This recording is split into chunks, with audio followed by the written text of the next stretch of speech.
Entonces vamos a hablar un poquito sobre la estructura como tal, sobre las afirmaciones, negaciones y las preguntas dentro del qué, dentro del pasado simple. Seguimos y continuamos en esto. Entonces, es decir, al igual que el presente simple, tenemos que mantener siempre la estructura, es decir, pronombre personal más verbo más complemento. En este caso tenemos que tener en cuenta que el verbo ya no va a ser en presente, sino va a ser en pasado. Ejemplo,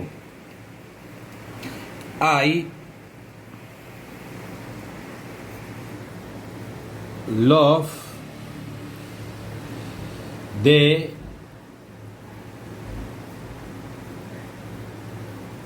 I love the butifarra.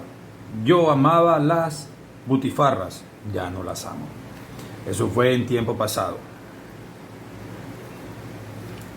You work. Work es un verbo, ojo, es un verbo en regular. Así que para agregar el pasado de work simplemente agrego entonces ed. You work at cena. And we went to, ojo, hay que recordar que went es el pasado de go, ir. Entonces dice que nosotros fuimos ¿a dónde? Buena Vista Mall. Así se dice centro comercial, mall. Entonces dice, yo amaba las butifarras, tú trabajabas en el Sena y nosotros fuimos a el Buenavista. Ojo, tenemos que tener en cuenta que una vez que utilicemos las afirmaciones dentro del pasado simple es necesario siempre el uso de los verbos en pasado para ejecutar las afirmaciones. Caso contrario pasa para fomentar las preguntas. Cabe resaltar que para estas preguntas necesitaremos el auxiliar del pasado simple, que en este caso va a ser el did.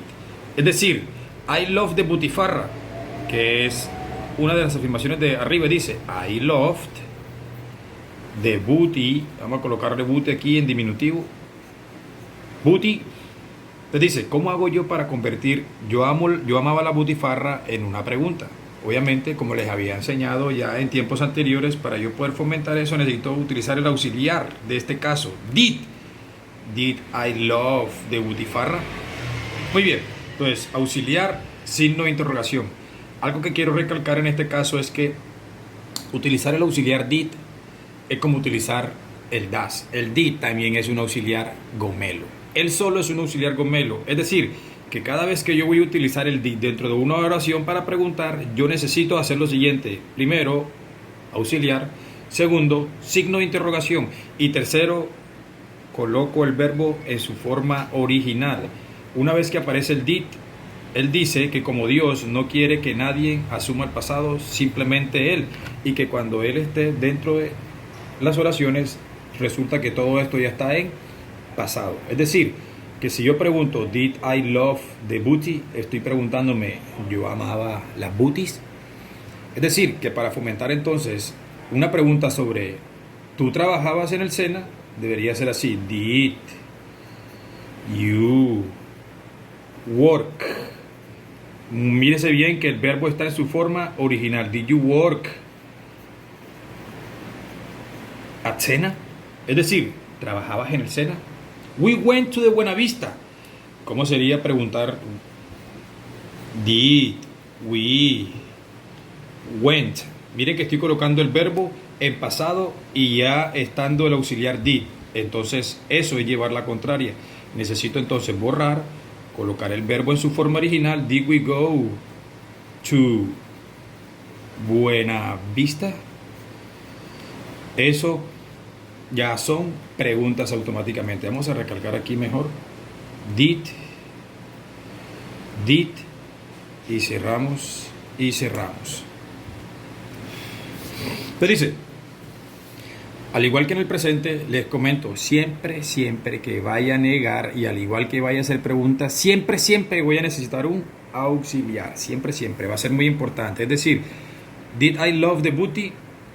Que es decir, yo amaba la butifarra, voy a responder en negativo. Que me dice, no, I did not love. Recuerden, miren, el verbo en su forma original. Así el did aparezca en pasado o para preguntar, está apareciendo. Así que el verbo debe ir en su forma original. No, I did not love de booty. Muy bien. Did you work at Sena? No.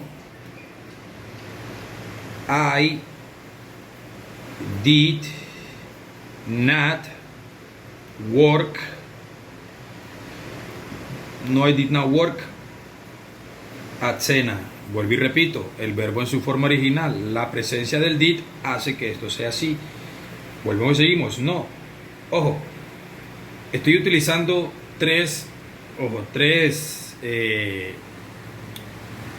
estoy utilizando tres pronombres personales gomelos. Sin embargo, no tengo ningún problema en cambiar we por she. Did she go to the Buenavista? Ella fue al Buenavista. Entonces yo podría responder, no importa, porque el auxiliar did trabaja con pronombres personales íntegros. No tiene gomelo ni peyes aquí en este caso. No. She, ojo, ese did not se puede interactuar y pegar y convertirse entonces en didn't. No, she didn't. ¿She didn't qué? She didn't go to Buenavista. Bueno, chicos, esto ha sido todo. Entonces espero que les haya quedado un poco claro. Y cualquier pregunta que tengan, solamente es necesario pues recordar la pregunta como tal y decirme en qué minuto o segundo del video se encuentra para yo poder prever y regalarles una corrección mucho más fácil. Gracias.